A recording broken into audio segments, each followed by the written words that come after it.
اعوذ بالله من الشیطان الرجیم بسم الله الرحمن الرحیم. نن د کلاس 4 ساينس ته د ماشومانو لپاره او دا یونټ نمبر 4 دی او دا ټاپک چې دی نو living things and their environment چې ژوندي شیزونه او داغو environment. living things خو تاسو پیژنئ چې کوم ځناور دي انسانان دي چې څونه ژوندي شیزونه دي او د environment مطلب دا دی زمونږ چک چاپیره چې کوم څیز موجود دی زمونږ چاپیره چې دی غرونه دي کورونه دي باغونه دي انسانان دي ځناور دي نو دا زمونږ ماحول دی.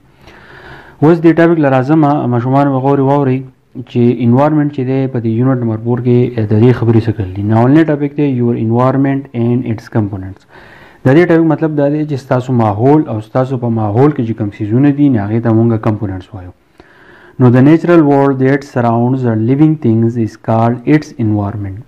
زموږ چې کوم قدرتي دنیا ده الله پاک چې کوم څیز پیدا کړل نو دا ټول څیزونه زموږ نه چاپیره موجود دي. دا چاپیره زموږ نه هر څیز موجود دی تاسو اینې تاسو خپل نظر وګرځوئ نو دې ته مونږ وایو environment یعنی زموږ ماحول. You can see in your classroom things like chair, desks, walls, charts, chalk, blackboard, teachers, fellows etc. خپل چک چاپیره تاسو په کلاس کې ناسې نو تاسو چاپیره په خپل کلاس کې تاسو ډېر شي څیزونه نه کرسي ډیسکونه دیوال له چاټونه دي چاکونه دي او بلیک بورډ دی استادان دي تاسو ملګری دي دا ټول چاپیره تاسو ناستین نو دا تاسو سره دا تاسو ماحول له.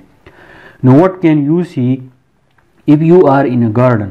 کپرس که تاسو په یو باغ کې یې نو تاسو د دې کوېشن جواب تاسو ځان په خپل ورکړئ چې تاسو په یو باغ کې یا په یو پټي کې یې نو تاسو چاپیره کم څیزونه موجود دي نو تاسو چاپیره چې کم څیزونه موجود دي نو دا تاسو ماحول له. په دې بیا ور بسې دی چې types of environment د ماحول قسمونه څو دي نو there are many types of environment. د environment چې دی ډېر شي قسمونه دي. په کې اولنی دی land environment. land environment مطلب دا دی په کوم ځمکه چې تاسو اوسېږئ تاسو نه چاپیره څه موجود دي په دې ځمکه څه موجود دي نو دا تاسو د ځمکې ماحول دی. نو land environment includes mountains, deserts, forests, grasslands etc. نو پس تاسو د ځمکې په دې ماحول کې څه شامل دي په دې کې غرونه دي په دې کې صحراګانې دي په دې کې ځنګلات دي او په دې کې د واښه دي دا پټي مټي دي دا ونې دي چې تاسو یې د grassland مطلب دا دی. نو animals and plants present in land environment او زیاتره چې کوم څیزونه په دې land environment کې موجود دي د ځمکې په دې ماحول کې موجود دي نو په دې کې زیاتره ځناور دي او بوټي دي have characteristics which helps them to live on land. نو خدای پاک د دوی د جسمونه داسې پیدا کړلي چې دوی په دې ځمکه باندې اوسېدی شي لکه اوس living organism دی د تاسو اوبو ته کوز کوئ په اوبو کې بغیر د مهینې چې دی living organism ساه نشي اخیستی یا نور داسې ارګانیزم که انسانان او ځناور تاسو بوځئ کوم چې په land environment کې پاتې کېږي هغه په دې اوبو کې ساه نشي اخیستی. خدای پاک د دوی د جسم داسې پیدا کړلی چې دا صرف د ځمکې دپاره دی. نو plants have roots which holds the plants in soil. کوم بوټي چې دي خدای پاک په دوی کې زیلې پیدا کړلي د دې زیلو پیدا دا ده چې دا بوټي چې دي دا بالکل ولاړي او بالکل مضبوط ولاړي په دې ځمکه کې and absorb water and nutrients for them او د بوټي دپاره څه کوي غذایت چې دی هغه جذب کوي او د هغې نه علاوه کوم اوبه چې دي دا زیلې هغه جذب کوي. نو animals have thick skin. کوم څونه ځناور چې دي د دوی د سرمنې چې دا پیړي they have legs to walk on land. د دوی له خدای پاک خپې ورکړلي په هغې باندې ګرځي. نو can you name some land animals and plants په تاسو د land په ځمکې په environment باندې چې کم ځناور پاتې کېږي او کم بوټي پاتې کېږي تاسو د هغې نومونه والئ. دویمې دی water environment. water environment مطلب دا دی چې څونه اوبه دي د اوبو چې څونه مخلوق دی د هغو ماحول څنګه وي. نو in water environment plants and animals have special features which helps them to fit into water environment. د اوبو چې کوم ځناور دي کوم مخلوقات دي نو هغه په اوبو کې ځکه اوسېږي چې هغه د هغې دپاره پټ دي. فار ایگزامپل مثال په طور plants have long elastic branches which do not break in strong water currents.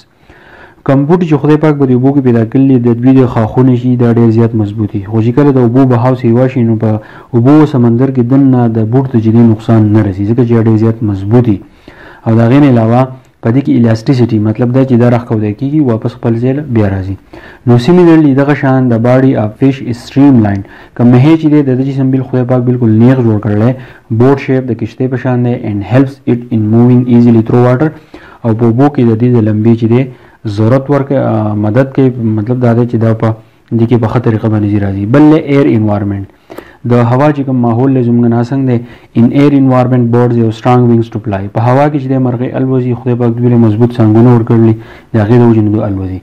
their body is fit for flight د دوی د جسم د څه لپاره جوړ دی د فلایټ لپاره مطلب د یو ځای نه بل ځای ته چې دی ښه په اسانه باندې ځي راځي as they have hollow bones د دوی دا هډوکي چې دا ډډي چې دا کله ډډي نه د هډوکي چې دا سپکي نه دا چې دی په الوتو کې ولا مدد ورکوي and less weight وزن یې هم کمی with pointed bodies او جسم چې دی دا هم بالکل نیغ جوړي نو په الوتو کې ولا مدد ورکوي بیا ورکړي چې there are some birds which have lost the ability to fly due to their way of living ځینې مرغۍ داسې دي چې په ځمکه باندې وخت تېروو نو خدای پاک د دوی نه د الوتو قوت چې دی واغوستو نو هغه څه دي هغه د ostrich دی او یو کیوي ده نو دا ستاسو د معلوماتو دپاره دا ټایپس اف انوایرمنټ او د انوایرمنټ ډیفینیشن نو ماشومانو به غوري واورئ که تاسو بې نه پوه شئ نو دوباره یې واورئ او نور ملګرو ته ضرور ووایئ تھینک یو ډېره مننه